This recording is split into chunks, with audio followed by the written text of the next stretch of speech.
Topography inside the earth. ठीक है, तो अब इनसाइड द अर्थ की हम बात करें तो सबसे पहले तो आता है उसमें क्रस्ट हमको मिलता है 34 किलोमीटर तक। जब हम अर्थ के डीप इनसाइड जाएंगे तो हमको 34 किलोमीटर तक क्या मिलेगा, क्रस्ट।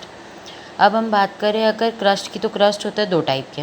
एक तो कंटिनेंटल, जो हमारे कंटिनेंट पे जो हमको ज़मीन पे सब जो क्रस्ट मिलता है वो। देन सेकेंड वाला जो रहता है ओशनिक क्रस्ट, जो हमको ओशंस पे, सीज, इन सब पे मिलता है।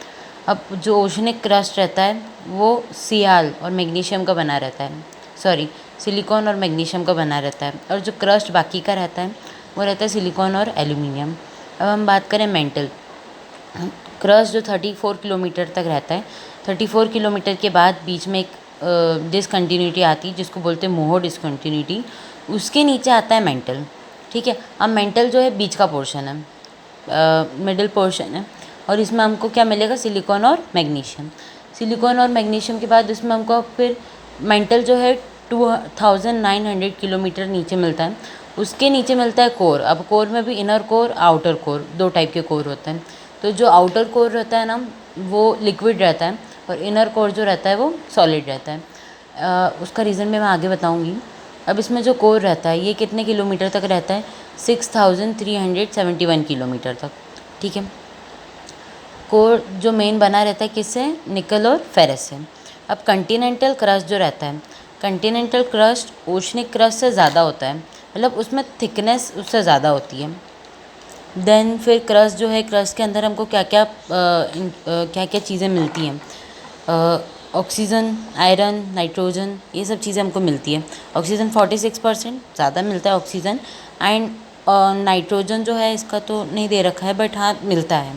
एंड आयरन की अगर हम बात करें 5%। तो क्रस्ट में नाइट्रोजन होना तो ज़रूरी है, बिकॉज हमने देखा है कि हम जो एग्रीकल्चर करते हैं तो उसमें सॉइल में हमको सबसे ज़्यादा क्या मिलता है, नाइट्रोजन। हमारे एटमॉस्फेयर में भी हमको 78% क्या मिलता है, नाइट्रोजन। तो मतलब ज़्यादा यहाँ पर नाइट्रोजन ही रहने वाला है।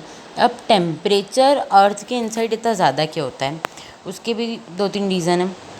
सबसे पहला रीज़न क्या है कि जो ऑर्थर होम्स जो थे उन्होंने 1930s में स्टडी किया था किसे, लावा को।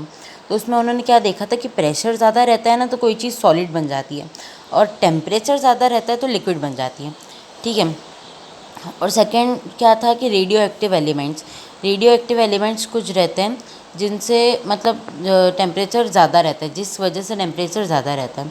सो अगर हम बात करें यूरेनियम, लिथियम और न्यूक्लियर एनर्जी, ये सब कैसे बनते हैं, इससे ही तो बनते हैं रेडियो एक्टिव एलिमेंट्स जो हमारे अर्थ के इनसाइड में प्रेजेंट होते हैं, जिसकी वजह से टेम्परेचर इतना ज़्यादा होता है, तो उस वजह से ये बनते हैं। सो हमारी जो अर्थ की लेयर है वो 100 से 200 किलोमीटर इनसाइड में कितनी है, सेमी सॉलिड, मतलब लिक्विड भी है और सॉलिड भी है, क्योंकि हमको प्रेशर भी और टेम्परेचर दोनों ही ज़्यादा देखने को मिलता है इनसाइड द अर्थ। ठीक है, इसको क्या बोलते हैं, जहाँ पर सेमी सॉलिड रहती है अर्थ की लेयर उसे बोलते हैं क्या, एस्थीनोस्फेयर। इसके बाद हम आते हैं नीचे। अब लिथोस्फेयर में ऊपर हमको मिलता है सॉलिड। ठीक है, सॉलिड में फिर हम थोड़ा सा और लिथोस्फेयर के अंदर जाएंगे तो हमको मिलता है सेमी सॉलिड, जिसको बोलते हैं एस्थीनोस्फेयर।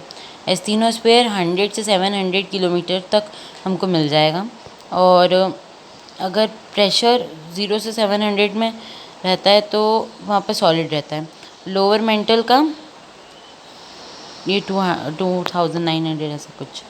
देन लिथोस्फेयर में अगर 100 किलोमीटर से कम रहेगा अपर मेंटल में, तो क्रस्ट का सम पार्ट भी उसमें आ जाता है, मतलब 100 किलोमीटर में ये सारा पार्ट आ जाता है।